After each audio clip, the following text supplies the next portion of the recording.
Премиерот Христијан Мицкоски во Лондон се сретна со кралот Чарлс III, со кого разговараа за пријателството меѓу Македонија и Обединетото кралство, стабилноста, развојот и заштитата на природата.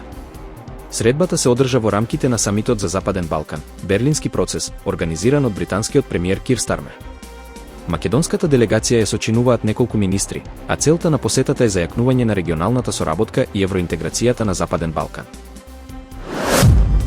Синдикатот Суткос и Сојуз на синдикатите на Македонија предупредуваат дека состојбата во јавното претпријатие Комунална хигиена, Скопје е сериозно загрозена. Платите доцнат со месеци, не достигаат возила и резервни делови, а директорот не присуствувал на состанокот со синдикатот. Работниците и покрај тешките услови продолжуваат да ја извршуваат својата работа. Синдикатите најавуваат законски мерки против раководството, но без да се загрози здравјето на вработените и граѓаните. Околу 60.000 граѓани се пријавиле за вакцинација против сезонски грип, а над 8.000 веќе се вакцинирани, соопшти Министерството за здравство.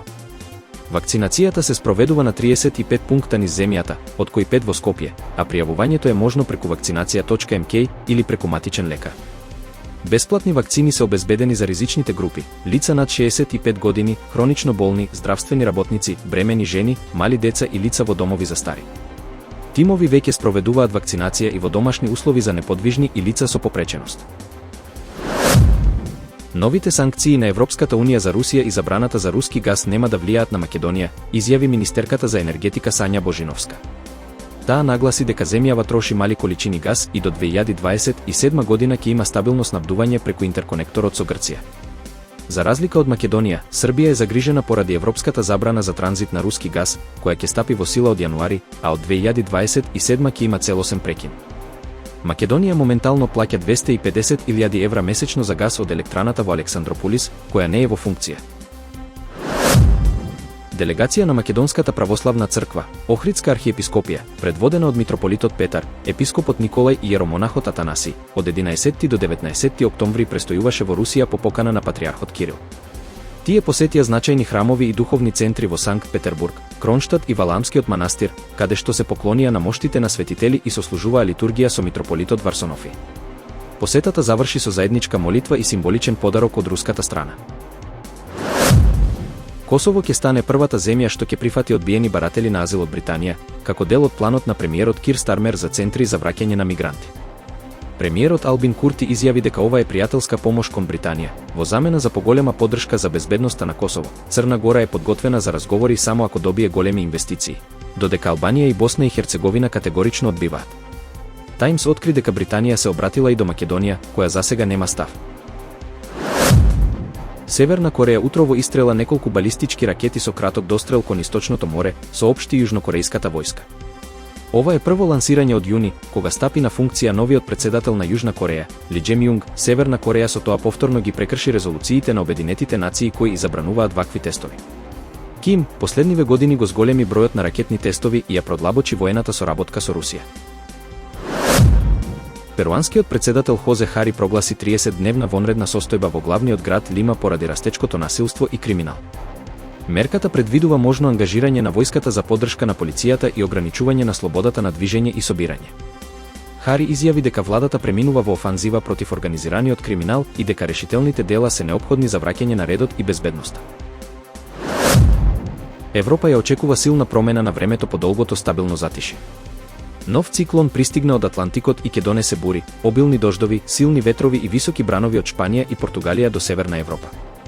Веќе се појавија 3 торнада во Франција, Белгија и Холандија, при што едно лице загина. Метеоролозите предупредуваат дека циклонот ќе се засилува, додека на југот на Европа ќе донесе невообичаено високи температури, дури и над 30 степени.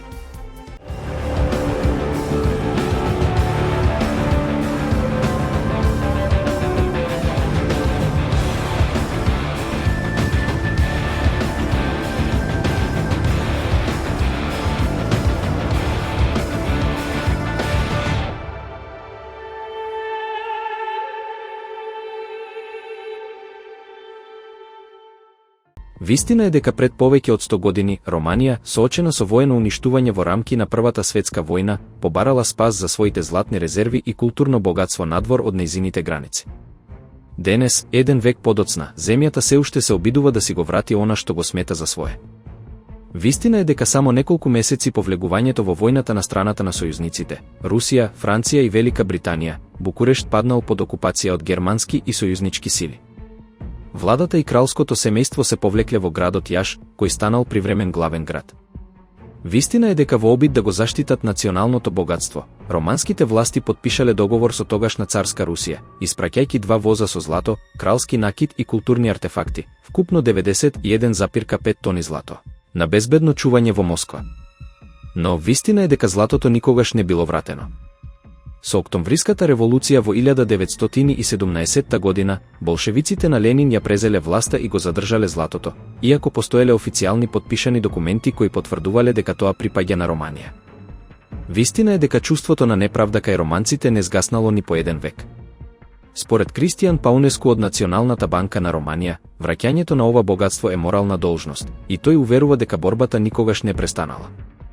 Вистина е дека и покрај бројните обиди за преговори, Русија, како наследничка на Советскиот сојуз, ја отфрла одговорноста, тврдејќи дека златото било вратено или дека долгот на Романија е поголем. Вистина е дека Европскиот парламент усвои резолуција во која се бара враќање на романското злато. Но реакцијата на Москва беше остра. Портпаролката Марија Захарова изјави дека Романија всушност и должи на Русија и дека барањето е само обид да се решат внатрешни економски проблеми. Вистина е дека историските факти се јасни. 2 воза, еден во декември 1916 и друг во август 1917, транспортирале богатства кои биле примени од Руската државна банка, потпишано и документирано. Сепак, со доаѓањето на болшевиците, договорот бил еднострано поништен. Вистина е дека во 1935 и 1956 година биле вратени дел од културните артефакти, но златото останало во руски трезори. Според романската страна, тоа денес вреди околу 8 милиарди евра. Вистина е дека Русија нудела различни објаснувања низ годините, дека златото било веќе вратено, дека исчезнало или дека Романија го изгубила правото на него поради обединување со Бесарабија. Но ниту едно од овие тврдења не се подкрепени со факти, велат од Романија. Вистина е дека во 2003 година двете земји формирале заедничка комисија за да ја истражи ситуацијата. Руските експерти ги разгледале документите од романските архиви, но потоа побарале дополнителен увид во сопствените архиви, што не е реализирано до денес. Вистина е дека руската инвазија врз Украина во 2022 година целосно ги замрзна преговорите. Односите меѓу ЕУ и Русија се сериозно нарушени, што дополнително ја комплицира можноста за било каков напредок. Вистина е дека некои европратеници, како Југен Томац, не се откажуваат. Тој успеа Европскиот парламент да ја донесе првата резолуција со која се бара експлицитно враќање на романското злато. Вистина е дека не се знае дали оваа резолуција ќе има реална сила, но Романија се уште се надева и официјално изјавува дека ќе продолжи со напорите преку постојните дипломатски и правни механизми. Вистина е дека се разгледува и опцијата дел од замрзнатите руски средства во ЕУ да се искористат за компензација на романското злато, иако тоа е исполнето со бројни правни и политички предизвици. Вистина е дека додека трае војната нема услови за активни преговори. Но романската страна останува подготвена да го отвори прашањето веднаш штом се создадат услови.